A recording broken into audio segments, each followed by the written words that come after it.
pagtatayo ng nasabing planta. Ang una pong dahilan ay sapagkat ito po ay magbibigay panganib sa aming kalusugan, magpaparumi sa aming kalikasan, at ito rin po ay sapagkat ang paglalagyan po ay lupang bukirin. Ito po ay pagbabawas sa kakayanan nating pakainin ng ating sarili. Ibig sabihin, issue na po ito ng food security ng ating bayan. Kaya kami po ay matibay na naninindigan na ang proyektong ito ay hindi dapat maitayo dito sa aming barangay, dito sa aming munisipyo. Ang sinasabi ni dating Mayor Buhari na yun daw lupa ay napag-rent na. Ano ba masasabi mo rin sa land conversion na raw? Mayroon pong nakuhang land conversion noong January at February ng nakaraang taon. Subalit ngayon po ay pinagpapaliwanag sila kung bakit hindi dapat itong ma-revoke. Pinagpapaliwanag po sila ng direktor ng Region 3. Ang nangyari po, yung lugar na paglalagyan ng planta ay 16 na hektarya. So ang legal pong paraan ay dapat na isang application lamang ito at hindi doon sa region gagawin, kung hindi sa central office. So ang lumalabas po na nangyari ay sinapchap nila ito sa 5 hektarya bawat isa, kaya tinanggap ng Region 3. So ang sabi po, kung yung proyekto ay para sa kung maaari lamang gawin yun kung yung proyekto ay para sa iba-ibang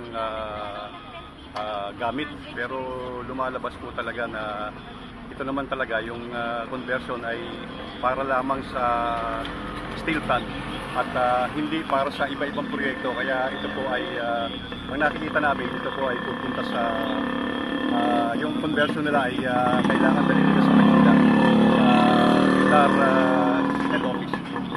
Ang sabi ni dating Mayor Buhari, ito daw lupa na dating irrigated ay hindi naman daw irrigated land.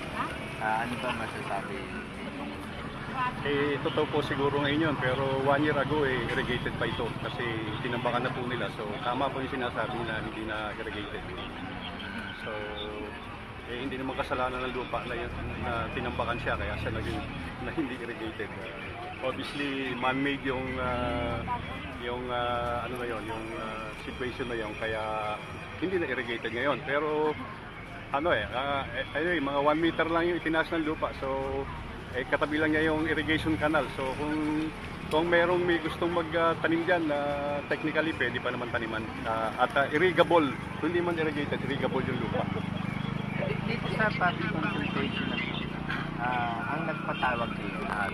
Ang nagpatawag po ay ang DNR kasi po kami sa Kadamay ay sumulat sa DENR, EMB na marami pa pong issue, mahigit sa 4 na po at 2 technical na issue ang hindi pa nare-resolve, at mamaya po kung magkakaroon kami ng pagkakataon ay ipipresenta namin yon dito sa pulong, dito sa public consultation, para maintindihan ng lahat ng mga tao kung bakit kami tumututol. So, yung ibang government agencies, may dadating ba? Katulad ng DAR, DA, o NIA, may darating bang assistance yung mga agency?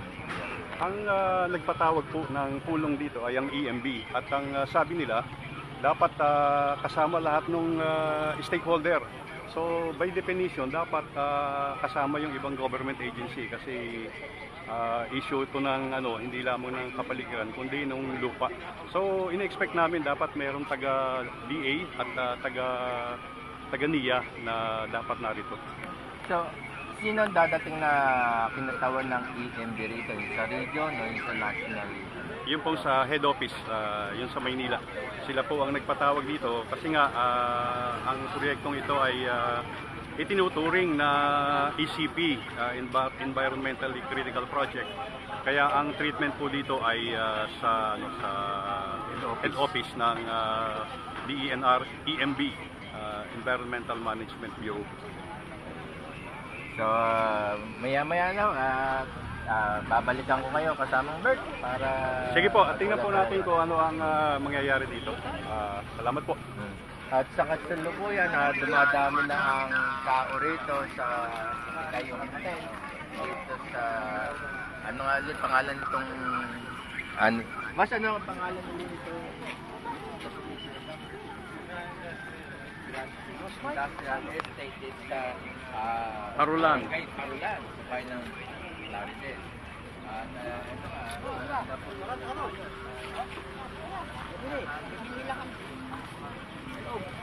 May po ba doon?